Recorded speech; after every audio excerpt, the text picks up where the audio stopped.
Alright, so welcome to part 5 of my video lesson. So assembling a book in Adobe InDesign. So here we are. I have already opened InDesign. Very similar setup to Adobe Illustrator and very similar steps. So we're just going to go over to create new. First thing I want you to do is go over here and hit inches so you guys know what size.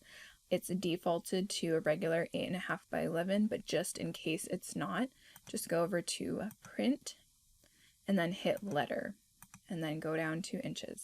You can, again, right here, set your orientation of your page layout, portrait or landscape. And this is where you tell Adobe InDesign how many pages are going to be in your book. So let's just hit 10. And then gutter is basically the space in between pages, so right in the center. Very important to know. All of these you do not need to edit at this time, so we're just going to go ahead and hit create. Alright, so here we are, and we're going to set up our workspace very similar to the way we set up Adobe Illustrator. So going up here, see where it says Essentials, I want you to click and go down to Essentials Classic.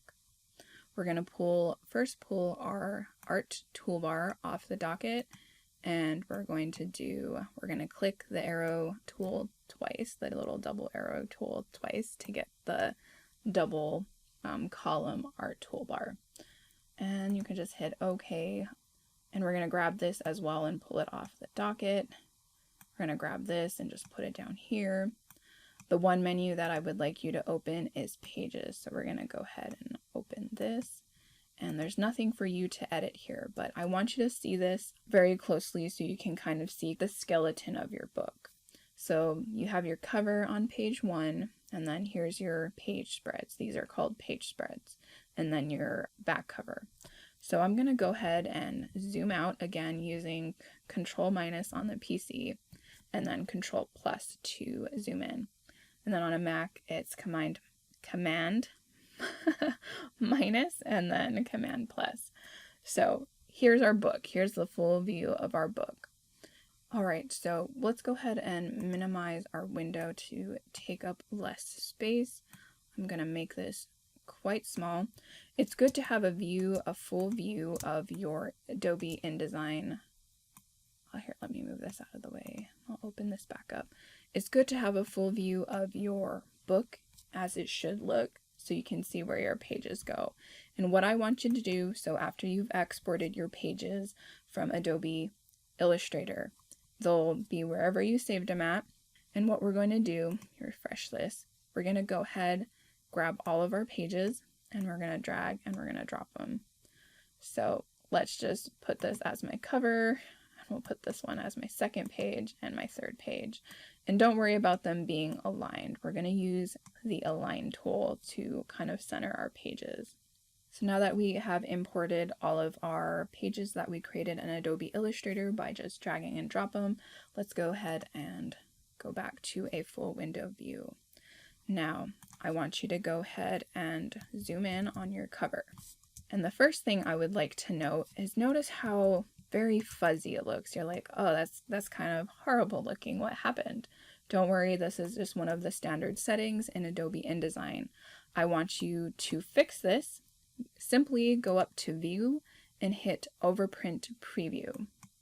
And it will sharpen up all of your lines just as they should be. I don't know why it does that as a standard default when you import images from Adobe Illustrator, but it just does that. So don't worry, all of your blurry pictures won't be blurry in the actual print document. I'm going to drag my toolbar over here. In fact, we don't use too much of our toolbar in this exercise, so that's very nice. From this point, instead of sitting here and manually trying to guess where everything should be aligned, we're going to go up to Window, and Align is the same properties, same thing. It does the same thing as in Adobe Illustrator, but it's in a slightly different area. So let's go to Object and Layout and hit Align. All right, so clicking your object, let's go over to the submenu Align To and make sure it's the page.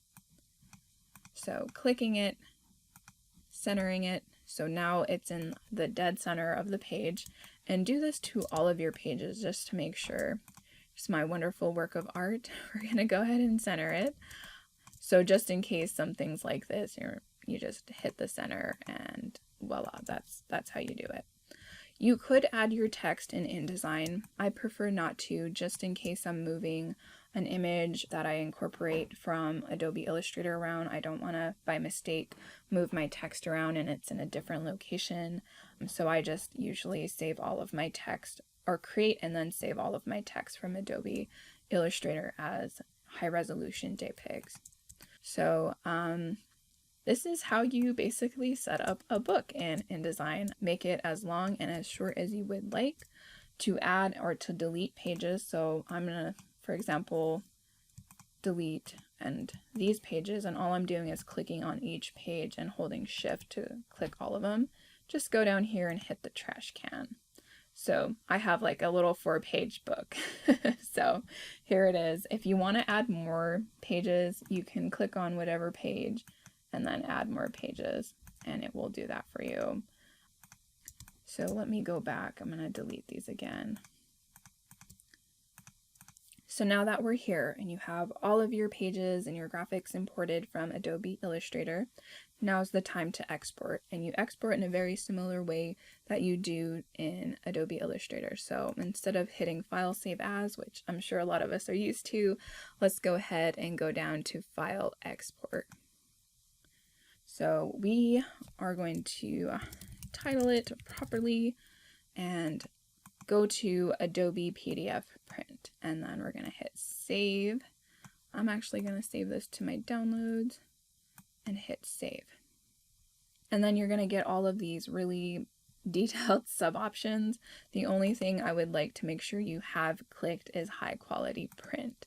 Do not worry about anything else and just hit export. Alright, so now that we've exported our book, we can open it up in our downloads folder. Hitting my wonderfully creative title, I'm going to go ahead and view this in full screen mode so you guys can see what lovely, lovely work this is. So, it's my wonderful smiley face and Kaylene's workshop part 4. Alright, so we're back in Adobe Illustrator very quickly. I'm going to re-export these 2 pages and then we're going to import them to Adobe InDesign because I have this very important feature to show you all about editing and updating your links.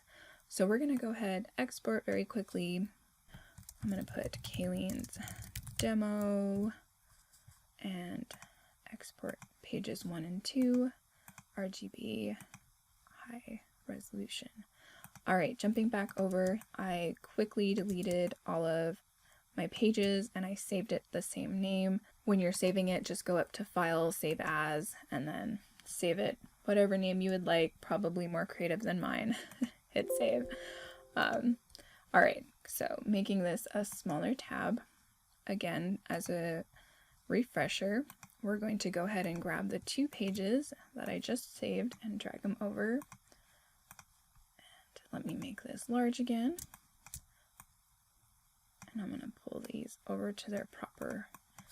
And I'm going to go up to View, again, over Print View. We're going to use Align and align it to our page to make sure that there's going to be no extra white spacing around our individual pages. So after that, I want to show you this really awesome feature. So for some reason, let's say I wanted the star to be blue and there's some edits I wanted to make to this page up on top. Let's go ahead and make this red. Let's make the outline thicker to 6 and we'll make that purple. We'll make this yellow, or the outline yellow. Actually, let me switch that around. Make this to a different blue. Oops, see, this is why you should have your fill when you want to actually edit the fill. We'll make that blue and we'll make this green. And then let's say we'll make this smaller and kind of push it off. Actually, let's move this over here. All right, so here we are. Here are my edits. I didn't like the way they looked at first, and I'm going to re-export them. So export as. And I'm going to save them. This is very important. Save them exactly the same file name. So Kaylene's demo. Use artboards. Go down to RGB. Make sure your settings are appropriate. And then it's going to ask you, oh, do you want to replace these files? I noticed that they were the same name. Yes, replace them. So jumping over to your Adobe InDesign, go ahead and close the file. We're going to close it and we're going to say, yes, I want you to save it. Now, all of your recent projects that you worked on will automatically be like right there for you to reopen. So go ahead and reopen your file. And then you're going to get this issues with the links. So Adobe InDesign will link the graphics from whichever folder you dragged and dropped from. So it's very important to keep those files in the very same places. It's asking, hey, these are missing. Do you want to update the modified links? You're going to say yes. So you update, and there you go. It automatically populated all of the color edits that we did to these pages. Here, let me go back to view, overprint. So any updates that you make to your pages, re-export them as the same file names, replace them, close your Adobe InDesign book, and then reopen it. And then it will ask you if you want to repopulate your pages with the updated and modified links, so you don't have to do it. So very simple and easy way to do some editing, but that is where we are going to end this part 5. So congratulations, you made it to the end of my video lessons. There is a 6th video that's going to be super duper optional. It's just me talking about additional software to possibly explore from the Adobe Creative Cloud Suite. Thanks so much for joining me, and I look forward to seeing all of you during the live sessions, and especially during the last day when I get to see all of your projects in full realization. And with that, thank you so much, and I will see you all during the live stream.